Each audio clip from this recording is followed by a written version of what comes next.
बलिदान इस हिंदुस्तान के लिए, अपने भारत के लिए दिया। राजस्थान की वीर भूमि सदैव शौर्य, त्याग और बलिदान की जननी रही। इस धरती में ऐसे अनेक सबूत दिए जिन्होंने मातृभूमि की रक्षा के लिए अपने प्राणों का सर्वोच्च बलिदान दिया। एक सैनिक का जीवन उसका अपना नहीं होता, बल्कि पूरे राष्ट्र का होता है। जब कोई वीर जवान सीमा पर खड़ा होता है तो देश का प्रत्येक नागरिक सुरक्षित और निश्चित होकर अपना जीवन जीता है। शहीद सत्यनारायण सिंह भाटी का बलिदान हमें देशभक्ति, कर्तव्यनिष्ठा और राष्ट्र सेवा की प्रेरणा हमेशा देता रहेगा। आज स्थापित की जा रही ये मूर्ति केवल पत्थर की प्रतिमा नहीं है, बल्कि अपने आने वाली पीढ़ियों के लिए प्रेरणा का स्रोत है। जब भी युवा इस प्रतिमा को देखेंगे उनके मन में राष्ट्र प्रेम, साहस और सेवा की भावना जागृत होगी। ये प्रतिमा हमें सदैव याद दिलाएगी कि देश की स्वतंत्रता सुरक्षा के लिए कितने वीरों ने अपना सर्वोच्च प्राण न्यौछावर किया।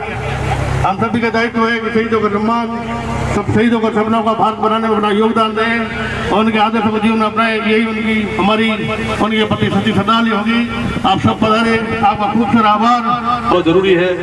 तो मैं देश की सीमाओं में, देश की सीमाएं माँ के वस्त्रों के समान होती है, जिसकी रक्षा करना हमारा प्रथम कर्तव्य है। इस पैदा होते हैं वो भी लूले लंगड़े पैदा होने लगे, कितना बड़ा नुकसान होता है।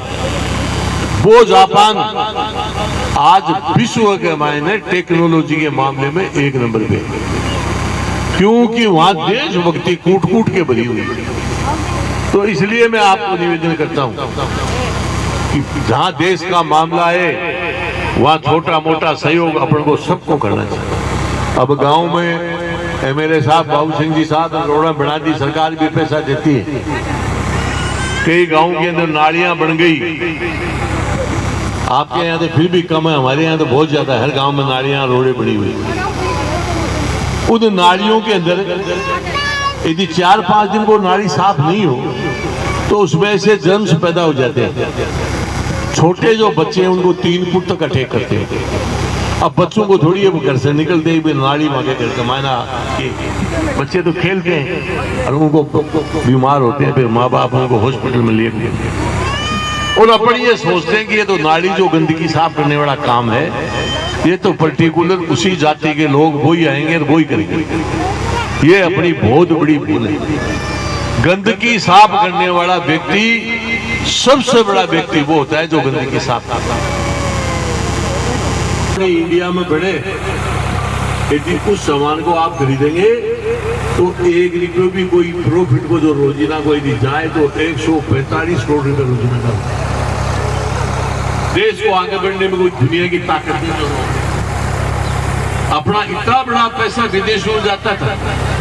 ये रामदेव बाबा आने के बाद में अपने ये सारा पैसा यहाँ का यहाँ रुकने लग गया। तो देश को बहुत बड़ा फायदा मिला, बहुत बड़ी रेवेन्यू मिला। तो आप लोगों को भी देसी सामान अपना लोकल खरीदना, गांव में कोई चीज है तो पहले बाइक खरीदो, फिर बाद में कोई दूसरे विदेश को सामान खरीदना ही नहीं।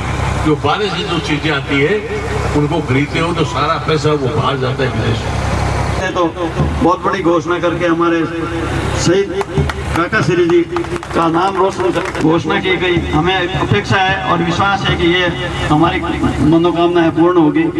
आप सब ने इस कार्यक्रम में भव्य आयोजन का आपने साक्षी बने, इसके लिए बहुत सारी